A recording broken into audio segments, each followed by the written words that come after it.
Hello and welcome to the latest episode of the Red and White Show. Joining me for this one to look ahead to the latest Rovers game against Rochdale, Rovers defender Tom Anderson and Club Doncaster media manager Liam Hoden. Tom, welcome to the show. Rovers' second game of a busy Christmas period, but this feels like the first real time under Danny Schofield you as a team have been able to have a sustained run of games for one reason or another. Yeah, obviously since the gaffers come in, I think we've had some good performances, and unfortunately, I think Stevenage game didn't get the result, but in other games, I think maybe not played so well and got the result. I think against Gillingham at home, we had both really good performance and got the result. And then now, like you say, we've had a bit of a break, which is sometimes a bit annoying as a player. Obviously, I missed the trip to Newport with an illness, and then the game got called off obviously at the weekend because of the weather, so you don't play for 2 or 3 weeks, and obviously as players you're just itching to get back out there. But on the other side, it gives you a lot of time to do the work on the training pitch and still developing what the manager wants and getting what he wants right. Liam, it has felt like such a stop-start period under the new man, hasn't it? And Rovers seem to get a result and then have to wait 2 weeks to be able to build on it. And I know, particularly even after the Colchester defeat, you're looking at it and thinking it's going to be 2 or 3 weeks before the next game now, and all you want is to get back on the pitch again, as the players do. Desperately so, and especially here, it just feels like there's been no games in this stadium for so long. But I think with what Danny Schofield wants to do, and there's a lot of work going on the training ground, which is fine, but you want to see that put into practice in a game, in a competitive game, and show what you're working on is on the right track. So yeah, thank goodness we're at this position. We're going to get a game on tomorrow, and hopefully see that progression that we've finally been able to carry something on from that Newport win. Tom, it's been a strange sort of year for you, hasn't it, in trying to get yourself back to full fitness. Do you feel that you're getting ever closer with each game that you do play? Yeah, definitely. Like you say there, it's probably been the toughest year of my career in football. Like no player ever wants to be out for a prolonged period of time, and like I say, it's very difficult. Never probably, always knew it wasn't easy for players, because normally I was, only ever miss a week or two here and there for a concussion or a broken nose or something like that. But yeah, it was difficult. Didn't enjoy it one bit. At times really struggled, and then at times felt good. You're getting close again, coming back, and then you get another setback, and it's not easy at all to deal with. But no, like I say, I've managed to come through that period now, and hopefully I can get back to my old self, and just keep playing game after game. Because you've had a strange couple of Christmas periods, haven't you? Whether it was injury last year or COVID the year before. Just sort of sum that up for everybody and tell us a little bit more about that COVID period where it was sort of 4 or 5 games ended up being called off, didn't they, in quick succession? Yeah, the COVID one was a bit of a tricky one really, because I think there was about 5 or 6 players who ended up getting COVID in the end, but I think I was the one who started it all, unfortunately. It was a very weird time. I was just saying to you two before there that I remember on Christmas Eve feeling a bit rough. Well, not a bit rough, like very rough. Then obviously chats to physio at the time, told me to go and get a test. But the day after, or Christmas Day, didn't have my results and actually started feeling a bit better. So then came in, but because I hadn't got my results, I couldn't really go near anybody or be around the lads. So while the lads were training, we have like some pictures outside the training ground, and I had to run up and down there by myself just to try and, get the legs going and get myself going. And then I remember once I'd finished that, I had to stay quite a bit away from the lads and watching all like what we normally do on the day before a game. And then even at one point we had a meeting and I had to FaceTime. I'd sit in my car and FaceTime Ben Whiteman at the time and listen to the gaffer Darren Moore at the time doing a meeting. Strange to think how times have changed, isn't it, compared to what you'll be experiencing this time around? Yeah, certainly. Like even I think last year, unfortunately, that's when I first where the injury first started, and that was obviously footballing wise very difficult. But obviously on the other side of it, I got to spend a bit of time with my family, which you don't always get around Christmas, which was nice. Obviously every cloud and all that. But then obviously this year we've all come past that, and it's the games are coming thick and fast. I think we've got Tranmere, Rochdale, Carlisle, and then Leyton Orient after New Year. So they're 4 tough games, and like I say, we've had a good period of time now where we can do work on the training field, and that's where we're going to show what we've been working on. On to the current crop of players, and the latest quickfire round as Rio Griffiths is the next to be quizzed. Rio Griffiths, age 22. I was born in Chingford and I was raised in London. First team I played for was a team called Interwood, Manchester United. Cristiano Ronaldo, because I love everything about him, his mentality. He always wants to win, hates losing. No matter what happens in his career, off the pitch, on the pitch, he always, remains the same, stays focused. So he's all right. I'd probably have to say I scored a goal against Leicester away, and one of my teammates, Oliver Skipp, who plays for Tottenham, I remember he chipped it. It was like a through ball, and I literally volleyed it first time, left foot. That was amazing. I feel like that had to be my best goal. I love that one, yeah. Right now, Marcus Edwards. I don't know. Bagatelle.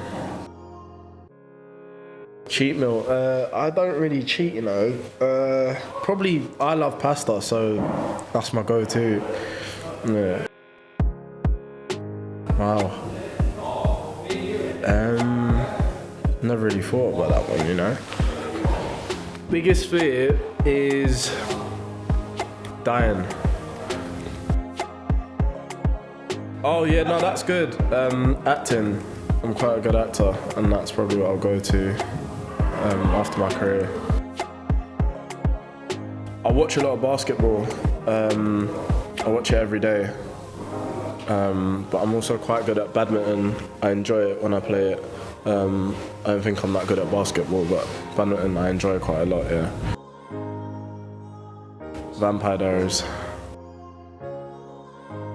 All types, but right now, a rapper called Little Dirk. Wolf of Wall Street, last night. And it could be anyone.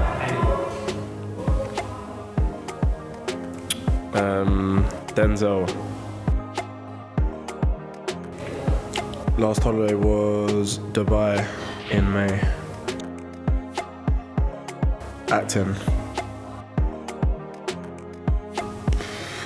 FIFA, I'd say. I'm really good at that, yeah. To disappear.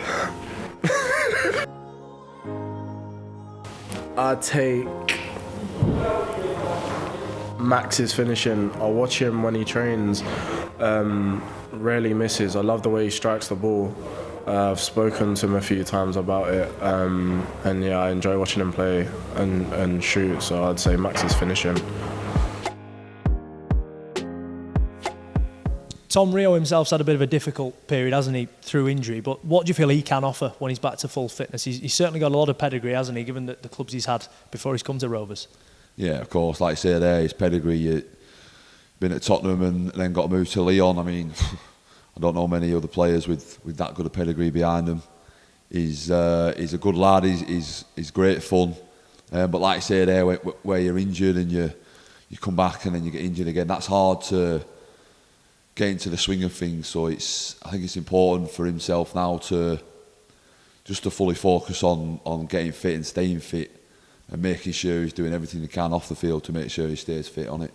Yeah, physically you look at him, Liam, and he's clearly got plenty to offer, hasn't he? It's about getting that run of games under his belt? Because as we saw when Rovers played Sunderland, I think that was his first start for the club in February, and he scored at the Stadium of Light, and all of a sudden you're wondering what could be. It's just not quite happened for him in terms of getting a run of games since then. Yeah, tremendous finish that was as well at Sunderland, really, and you thought this is an exciting player who could be anything. What we haven't had from him since it's nearly a year now that he's been here, he's not been fully fit at any point. He arrived having not really played for a few months. That sort of tier that he was at in France had shut down for COVID, and it will probably just coming towards the end of the season when he was working his way up to full fitness. The season ends and he's had his injury problems. Picking up that injury at FC United and Manchester just at the start of the season, again, you're thinking what might have been, but probably an opportunity now to build that fitness up and hopefully start making a big contribution for Rovers. Tom, in any position on the pitch, you need competition, don't you? And George, for most of the campaign, has been up there on his own, hasn't he? Kieran's obviously come off the bench a lot of the time as well, but Danny, as head coach, needs the real firepower up there, especially at this time of the year when you're playing 3 games in 6 days. You need to be able to mix it up when you can. Yeah, of course, and I think competition in a squad is massive, really, because it brings out the best of the players. I think if you've got a starting 11 who knows that somebody who's on the bench or just waiting to come in could do just as good a job as you, if not better, then you have to make sure that you're at it for every game. So I think that's very important for a squad to have that. I think it can be difficult sometimes for a manager because obviously you've got players who are more than capable to play but who aren't. So to manage that, could be difficult. That's what, I'll be honest, puts me off being a manager. I think it's difficult to do that. But no, like I say, it's vital that you have that competition in the squad. Yeah, now Danny Schofield and Tommy Rowe were joined by individuals from around Club Doncaster at the Royal Infirmary hospital visit earlier in December as they looked to spread some festive cheer to those a little bit less fortunate.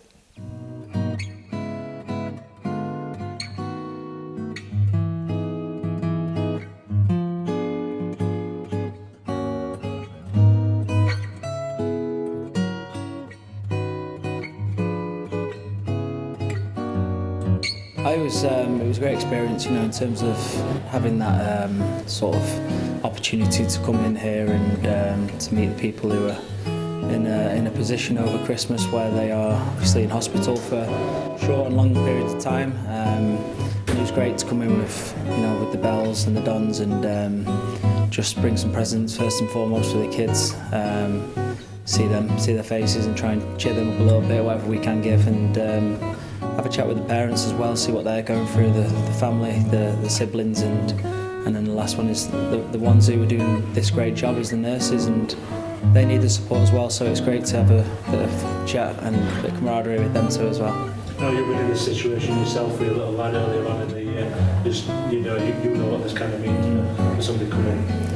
Yeah, it means a lot, and not just for me as my little boy, but my mum was a nurse for 25 years, so she was obviously in the children's ward as well, and she'd always tell me stories of Man United, Man City players coming in, and I heard firsthand the experience that made to her, to my mum, and when she's done 3 night shifts back to back, and she's got 3 boys like me and my brothers causing problems there, and, it lifts them, it gives them something to go back to work the next day with a bit more renewed hope, renewed optimism, and it goes so far for all these kids and these parents that are in horrible situations over Christmas.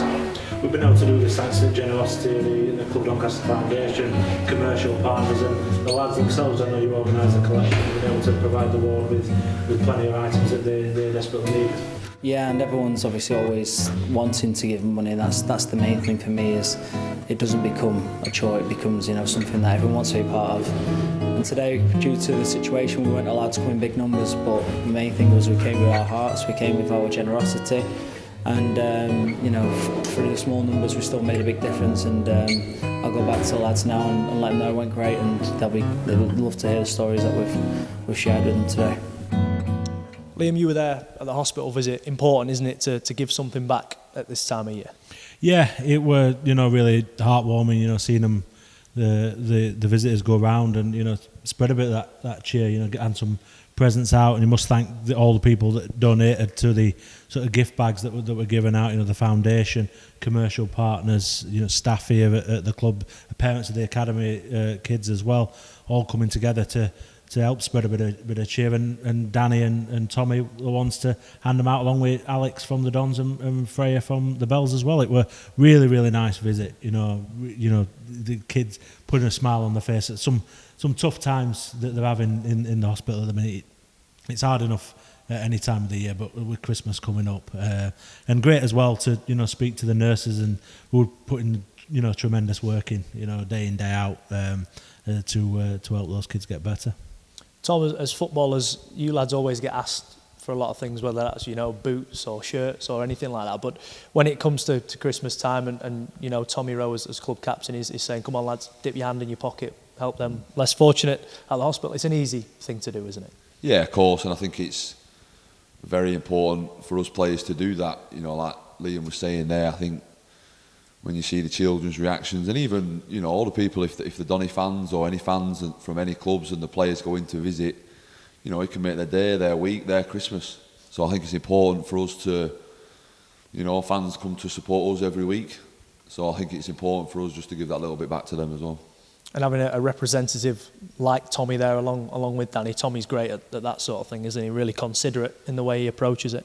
Yeah, and he spoke in that VT there about his little lad being in hospital earlier this year. He kind of knows what that's all like as a parent as well. And Tommy definitely took time to speak to the parents as well as the kids. It's tough for them at this time of year as well. But any time really with the kids being in hospital. So he was a great ambassador for the club in that situation.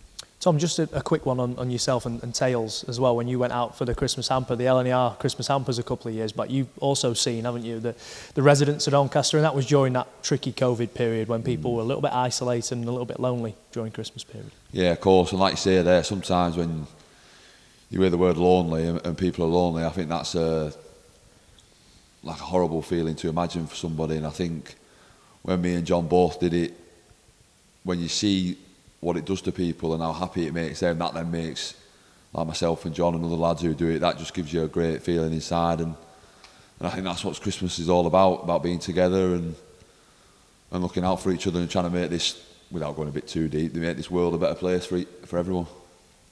Now, winger Luke Molyneux's returned from injury over the Christmas period. He says he's looking to make up for lost time with games coming thick and fast.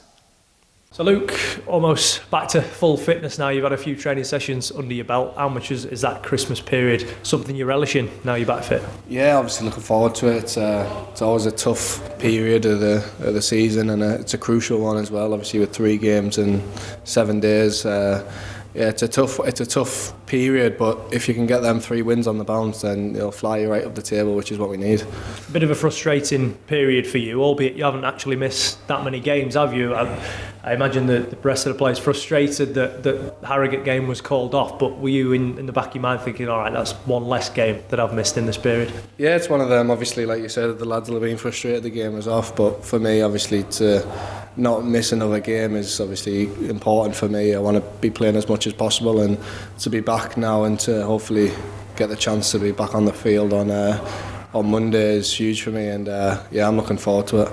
You obviously had the issue with your knee at the start of the season, didn't you? When this one came about as well, was it important to make sure that you got it right again? Because you don't want to be carrying any real niggles, do you? Especially when there's so many games in a short space of time. Yeah, definitely. Obviously, like we said before, this period is crucial for us, and to not have them nickels is massive. And obviously, with being out for quite a while at the start of the season with my other knee was obviously a bit frustrating for it to happen again with this knee, but.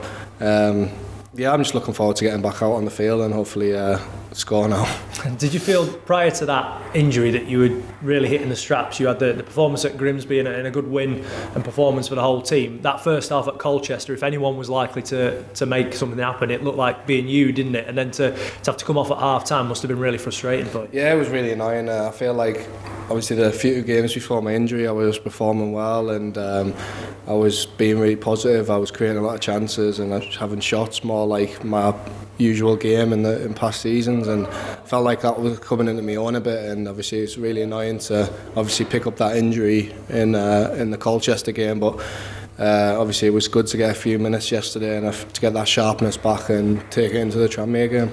You touched on the goal, or looking for that first goal just then. How important is it to not beat yourself up too much? So you obviously set yourself very high standards and want to score every game, but you've got to sort of appreciate other parts of your game that are paying off at the moment. Yeah, obviously scoring goals is a massive part of the game, but like you said, I shouldn't really beat myself up about it. Once one comes, I know plenty of more will come. But obviously, I get a bit of grief from a few of the lads. Like George gets on me a little bit about it, but it doesn't bother me. I know it'll come eventually, and I'm looking forward to that moment. Do you feel like one needs to just go in off your backside or your knee or something just to get you up and running? Yeah, I think I need a longie against Lincoln. I need one of them just to hit me and go in. But yeah, I'll take anything. In terms of the Christmas period, 3 games in 6 days. You're looking at the past month to 6 weeks. We've barely had 3 games in that period, have we? So all of a sudden you've got a great opportunity to put back-to-back wins together, and all of a sudden you'll be looking at the playoffs again. Yeah, it's huge. Obviously, only a couple of points off the playoffs at the moment, and if we can get them 3 wins or 3 results from the next 3 games, then it'll be massive for our playoff push or even the promotion push. It's something that we need. It's a part of the season where not many teams get back-to-back wins, and it'll be massive for us. But yeah, it should be a good time. Liam, Luke making a welcome return from injury, and he just gives Rovers that something different, doesn't he? And would you say Rovers have been fortunate, really, that he hasn't missed that many games, given the way the schedule's gone? I'm sure he'll certainly be pleased about it. You know, you don't want to be... You see that you're out for a few weeks and you kind of looking at the games that you are going to miss. He's not really missed them. So he'll be looking forward to kind of making up for lost time. As you say, it does provide Rovers with something different. You know, he's determined to cut in from whichever flank that he's playing on. He's always got that intent to go for goal, but that close control he's got, defenders never know which way he's going to go. Then he has certainly got something to offer for Rovers. We need to start seeing the best of him. It's probably not come so far, and I think he admits that himself, but hopefully now he gets a bit of a run of games where he can stay fit, build his fitness and build his form as well. Those goals are going to be key, aren't they? Not just from him, but those two, whoever play behind George up top, because if he doesn't score, you want one of those two to be chipping in. We've seen Kyle Hurst get 4 goals this season.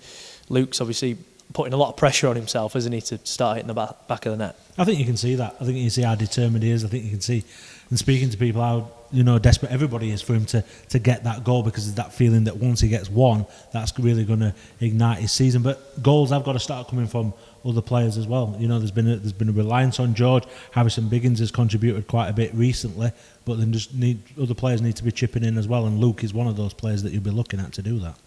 Rochdale, the next test then, Tom, a team who you've come up against quite a lot in recent seasons. They've not had the best of campaigns so far, have they? But probably coming here with that nothing to lose mentality. Yeah, and with that mentality, it's always a difficult game. But I think, like you say there, when you play Rochdale, you know you're always going to be in for a tough game in the battle, and especially now with Jim Bentley there as their manager, who's a great manager and always gets his teams up for a game. So first and foremost, we have to make sure we match that and do more, make sure we win the battle and fight, all the basics, and then go and play our game and win the game.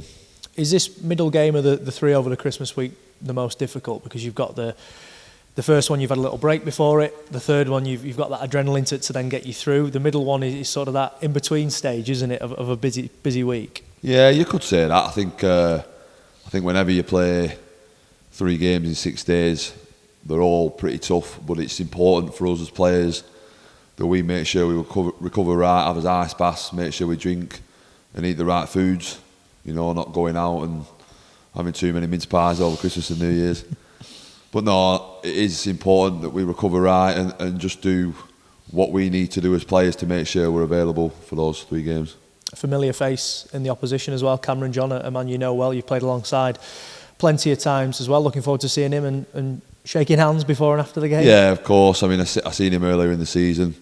Lovely kid and a good football player, and we know how good he can be, and it's just important for him to make sure he keeps working hard and doing what he does, and like I say, helping keep playing for Rochdale and helping them get out of where they are at the minute, get climbing the league. Liam, Danny Schofield must have been itching for this type of schedule, to play 3 games in such a short space of time, to really see the after effects of the work that's been put in down at Cantley Park for the past few weeks. Yeah, you could kind of fall into the trap of thinking that because he's so methodical, Danny Schofield, and how he goes about things, that the training ground is where it all matters to him. But he said himself he wants game after game after game. And I think Rovers need that kind of momentum. And, then you're seeing the areas that still need that bit of improvement that you can work on the training ground, and kind of backing up with clips from games to show to the players is much better than clips from training, showing this has worked out against an opposition who don't really know what to expect from you. And he'll be sort of champing at the bit to get through this busy period and hopefully start building that momentum and that consistency, the word that he keeps using at the minute. Tom, I'm sure keen to put 2022 behind you in terms of the injury issues you've had. How nice would it be, both personally and as a team, to round off final game of the year with 3 points against Rochdale? Yeah, massive. I think for everyone involved at the club to finish off 2022 with a win will be great for us all, and it's down to us players to make sure we deliver. Liam, how do you see this one going then against Rochdale? We know their place ended up being quite a tough game. Rovers started really well and were running all over Rochdale in the early stages, didn't quite take advantage of that, let Rochdale in, and it became a tougher game. Obviously Rovers coming out winners. I fully expect them to come out winners again. I think actually this time it'll be even more comfortable. I'd say a 3-0 win for Rovers. Tom, Liam, thank you for your company. Thank you at home for watching on as well. We'll see you down here on Thursday night, the second of 3 games across a busy Christmas week as Rovers take on Rochdale.